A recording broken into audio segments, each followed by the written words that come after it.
بسم اللہ الرحمن الرحیم۔ السلام علیکم۔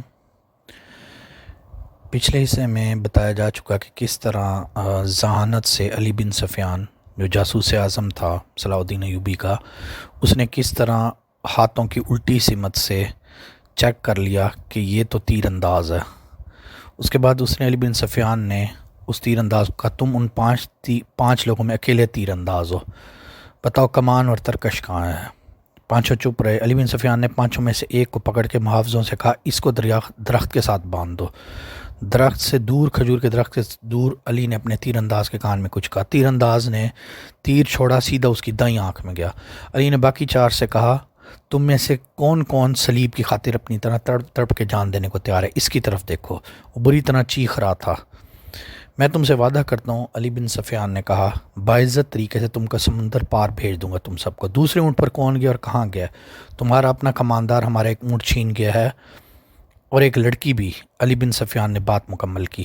تھوڑی دیر بعد علی بن سفیان نے اپنے طریقے سے ان سے اگلوا لیا، لیکن انہوں نے یہ جھوٹ بولا کہ لڑکی خیمے سے بھاگ گئی تھی، اور اس نے بتایا کہ ایوبی نے رات اس نے اپنے خیمے میں بلایا تھا اور شراب پی تھی اور لڑکی کو پلائی تھی۔ یہ انہوں نے جھوٹ بولا۔ بہرحال انہوں نے یہ کہا کہ اس کے تعاقب میں فخر المصری نام کے کماندار آیا اور اس کو زبردستی بٹھا کے لے گیا۔ علی نے مسکرایا کہ تم پانچ جو ہو تربیت یافتہ فوجی اور تیر انداز، تم لوگوں میں سے ایک لڑکی بھی لے گیا اور ایک اونٹ بھی، یہ کیسے ہو سکتا ہے؟ خیر، اس کے بعد اس نے ان چاروں کو بھجوا دیا۔ پانچواں آدمی تڑپ تڑپ کے مر چکا تھا۔ اونٹ کے پاؤں کے نشان نظر آ رہے تھے۔ علی بن سفیان نے بڑی تیزی سے 10 گھوڑ سوار بلائے اور تعاقب میں بھیج دیے۔ اب اونٹ بہت تیز ہوتا ہے، اسے آرام کی بھی زیادہ ضرورت نہیں ہوتی۔ اونٹ پانی اور خوراک کے بغیر 6-7 دن تر و تازہ رہ سکتا ہے۔ اس کے مقابلے گھوڑوں کو راستے میں کئی بار آرام، پانی اور خوراک کی ضرورت ہوتی ہے۔ ان تمام باتوں نے مل کر تعاقب کو ناکام بنا دیا۔ اونٹ نے 14-15 گھنٹوں کا فرق پورا نہ ہونے دیا اور علی بن سفیان کو صرف راستے میں ایک تھیلا ملا جس میں کچھ کھانے پینے کی چیزیں تھیں۔ علی بن سفیان نے جب اس کو سونگھا تو اس کی تیز حس نے بتایا کہ ان اشیاء میں حشیش بھی ہے۔ ایک دو جگہ پہ ایسے آثار ملے جیسے اونٹ یہاں پہ رکا ہو۔ بہرحال وہ وہاں تک نہ پہنچ سکا، تعاقب کرنے کے باوجود بھی اس نے تھیلا اپنے پاس رکھ لیا۔ دوسری طرف فخر المصری اور موبی بھی منزل پر نہ بھی پہنچتے تو راستے میں پکڑے جاتے، ان کو فرق نہیں تھا۔ اب سوڈانی لشکر میں ویسے بھی بغاوت کے آثار پھیل چکے تھے۔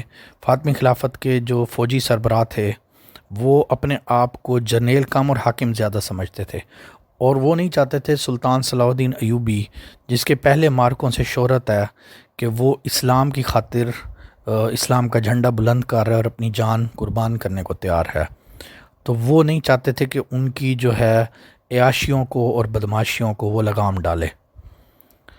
تو انہوں نے در پردہ صلیبیوں سے تعاون شروع کر دیا تھا، اور اصل جو حقیقت ہے، سلطان صلاح الدین ایوبی کا نہ تاریخ میں نام ہوتا اور نہ اتنے زیادہ اسلامی ممالک ہوتے اگر نور الدین زنگی نہ ہوتا۔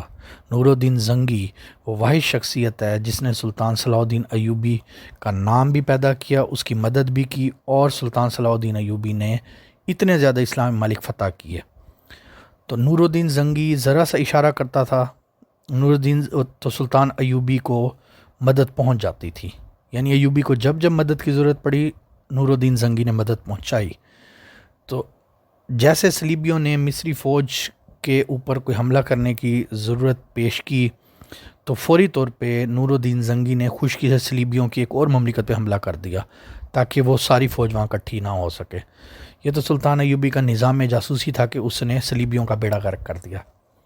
خیر، علی بن سفیان نے زنگی کی طرف تیز رفتار قاصد بھیجے کہ سوڈانیوں کی بغاوت کا خطرہ اور ہماری فوج کم ہے۔ قاصد پہنچ گئے۔ نور الدین زنگی نے خاصی فوج، بعض مورخین تو 2000 اور پیادہ بھی ساتھ لکھتے ہیں، 2000 سوار تھے اور پیادہ فوج تھی۔ مشکلات کے باوجود ہی نور الدین زنگی نے اپنی اہمیت کے بجائے ایوبی کی افواج کے لیے اہمیت رکھی۔ دوسری طرف ہر طرف بغاوت پھیل رہی تھی، اور سلطان ایوبی کی غیر موجودگی کی وجہ سے وہ 50,000 سوڈانی وہ چاہتے تھے کہ کسی طریقے سے مصر سے اسلام کا خاتمہ ہو جائے، کیونکہ ان کی عیاشیوں اور شراب نوشی کو جگہ مل سکے۔ تو انہوں نے آہستہ آہستہ بغاوت کا علم بلند کرنا شروع کر دیا۔ جو مصر میں اسلام تھا وہ خطرے میں تھا۔ علی بن سفیان قاہرہ پہنچا تو اس کو پتہ لگا کہ رات کو ایک اونٹ آیا ہے، اندھیرے میں 2 سوار تھے، ایک عورت اور ایک مرد۔ جاسوسوں نے بتایا کس عمارت میں گئے ہیں۔ علی بن سفیان کو اختیار حاصل تھا کہ وہ چھاپا مارتا، لیکن اسے پتہ تھا کہ یہ جو چھاپا ہے یہ جلتی پہ تیل کا کام کرے گا اور فوری طور پہ بغاوت پھیل جائے گی۔ وہ موبی اور فخر المصری کو گرفتار تو کرنا چاہتا تھا، لیکن اس طریقے سے کہ کسی طریقے سے بغاوت نہ پھیلے۔ 4 دن کے بعد علی بن سفیان دارالحکومت سے باہر مارا پھرتا رہا۔ 5ویں دن وہ باہر کھلے آسمان تلے بیٹھا اپنے جاسوسوں سے رپورٹ لے رہا تھا۔ اس کے آدمیوں کو یہ معلوم ہوتا تھا کہ وہ کس وقت کہاں پر موجود ہوگا۔ تو اس کو پتہ لگا کہ ایک کماندار آیا ہے، وہ اپنا نام فخر المصری بتا رہا ہے۔ اس نے کہا تم وہی کماندار ہو جو ایک لڑکی کے ساتھ بھاگے ہو؟ میں سلطان کی فوج کا بھگوڑا ہوں، سزائے موت کا حقدار ہوں۔ علی بن سفیان اس کے لہجے سے سمجھ گیا نشے میں ہے یا نشے کی طلب میں ہے۔ اس نے اسے تھیلا دکھایا تو اس نے کہا ہاں اس تھیلے سے وہ مجھے کچھ کھلاتی تھی۔ اس نے فوری طور پہ تھیلے پہ چپٹنے کی کوشش کی تو علی بن سفیان نے اس کو روک دیا۔ فخر المصری نڈھال اور بے جان ہو چکا تھا۔ علی بن سفیان نے اسے سفوف کھلایا جو حشیش کا توڑ تھا۔ فخر نے اسے واقعہ بتایا کہ تاجر نے اسے قہوہ پلایا، جس کے بعد وہ اور ہی دنیا میں چلا گیا۔ وہ تاجر جو اصل میں صلیبی جاسوس تھے، انہوں نے اسے ایسی باتیں کی اور لڑکی نے محبت کا یقین دلایا، شادی کا وعدہ کیا کہ وہ وہاں سے لڑکی کے ساتھ نکل کھڑا ہوا۔ اسے پتہ بھی نہ لگا کہ لڑکی حشیش اور حسن کے ذریعے اسے قابو کیے ہوئے ہے۔ تیسرے پڑاؤ پہ جب وہ تھیلا گر گیا جس میں وہ حشیش وغیرہ تھی تو لڑکی نے کہا واپس چلتے ہیں، اور فخر المصری نے کہا وہ ایک بھاگا ہوا فوجی ہے، اسے پکڑ لیا جائے گا۔ لڑکی چاہتی تھی آبادی سے دور رہیں، جبکہ فخر المصری کہتا تھا آبادی میں خوراک مل جائے گی۔ تیسری رات جب نشہ اس کا آہستہ آہستہ اترنے لگا تو اس نے دیکھا کہ لڑکی جو ہے وہ سوڈانیوں کے ایک کماندار کے پاس پہنچی ہے اور اس کو صلیبیوں کے پیغامات دے رہی ہے۔ وہاں سے اس کو اندازہ ہونا شروع ہو گیا کہ سب جال بچھایا گیا تھا۔ سلطان ایوبی اور علی بن سفیان کے بارے میں غلط فہمی پیدا کرنی ہے، وہ ان کو بے خوف و خطر کہہ رہی تھی کیونکہ اس کی نظر میں تھا فخر المصری نشے کے اندر ہے۔ فخر یہ باتیں سنتا رہا۔ اس نے کہا کہ اگلے دن جب اسے پتہ لگا کہ اس کو بھی مارنے لگے ہیں تو میں وہاں سے بھاگ کھڑا ہوا۔ میں نے سوچا کہ میں جا کے سلطان صلاح الدین ایوبی کو جا کے یہ باتیں بتاتا ہوں۔ اس کے بعد اب علی بن سفیان نے سوچا کہ ایوبی کو پیغام پہنچائے۔ سلطان ایوبی سے ملا تو سلطان نے بتایا مجھے اطلاع مل گئی تھی کہ ساحل پہ صلیبی جاسوسوں کا گروہ موجود ہے اور ان میں سے کچھ ادھر بھی آ گئے۔ محاذ پہ میرا کام نہیں تھا، میں بڑا خطرہ محسوس کر رہا تھا یہاں کے کیا حالات ہیں۔ علی بن سفیان نے کہا اگر آپ کہیں تو میں زبان سے ہتھیار کے طور پر کوشش کروں، لیکن بغاوت سر پہ نظر آ رہی ہے۔ ہاں علی تم اپنی زبان جاسوسوں کو استعمال کرو، مگر حملے کے روکنے کے لیے نہیں بلکہ حملے کے حق میں۔ سوڈانیوں کا حملہ کرنا چاہیے لیکن رات کو جب ہماری فوج خیموں میں سوئی ہوئی ہو۔ علی بن سفیان نے حیرت سے سلطان کو دیکھا۔ سلطان نے کہا یہاں کے تمام کمانداروں کو بلاؤ اور تم بھی آ جاؤ، سب کو یہ بتا دینا کہ میرے متعلق ان کے سوا کسی کو معلوم نہ ہو میں محاذ سے یہاں آ گیا ہوں۔ پوشیدہ رکھنا ضروری ہے۔ 3 راتوں کے بعد قاہرہ کے لوگوں نے دیکھا کہ مصر کی فوج شہر سے باہر جا رہی ہے۔ پھر اچانک ان کو شور سنائی دیا کہ شور آتا تھا، گھوڑے سر پر دوڑتے تھے، تو لوگ یہی سمجھ رہے تھے کہ فوجی جنگیں ہو رہی ہیں اور شور قریب آ رہا ہے۔ شہر والوں کو ابھی بھی معلوم نہیں تھا جنگی مشقیں نہیں ہیں بلکہ باقاعدہ جنگ شروع ہو گئی ہے۔ سلطان صلاح الدین ایوبی کی ایک بے مثال چال تھی۔ سلطان صلاح الدین ایوبی نے اپنی قلیل فوج کو نیل اور ریتیلے ٹیلوں میں خیمہ زن کر دیا، اور سوڈانی فوج میں علی بن سفیان نے اس طرح بغاوت پھیلائی کہ ان کو یہ پیغام ایک طرح سے مل گیا کہ رات کو جب سلطان کی فوج سوئی ہوئی ہوگی تو سوڈانی فوج جو 50,000 پہ ہے وہ حملہ کر دے گی، اور دوسری طرف سے بحیرہ روم کے ساحل پر دوسرے حصے کی فوج جو ہے وہ حملہ آور ہو جائے گی۔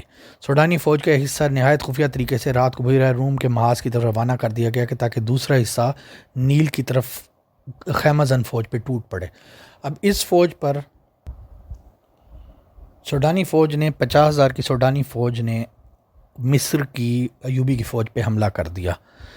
اب وہ سمجھے کہ خیموں کے اندر مصری فوجی موجود ہیں، جبکہ ایوبی نے اپنی فوج کو ٹیلوں میں چھپایا ہوا تھا اور جو خیمے تھے وہ خالی تھے، ان کے اندر گھاس پھونس بھرا ہوا تھا اور تیل چھڑکا ہوا تھا اور جگہ جگہ منجنیقیں رکھوا دی تھیں۔ جیسے ہی سوڈانی فوج خیمہ گاہ میں آئی، سلطان کی چھپی فوج نے آگ والے تیر اور نیل سے کشتیوں میں رکھی منجنیقوں سے گولے پھینکنا شروع کر دیے۔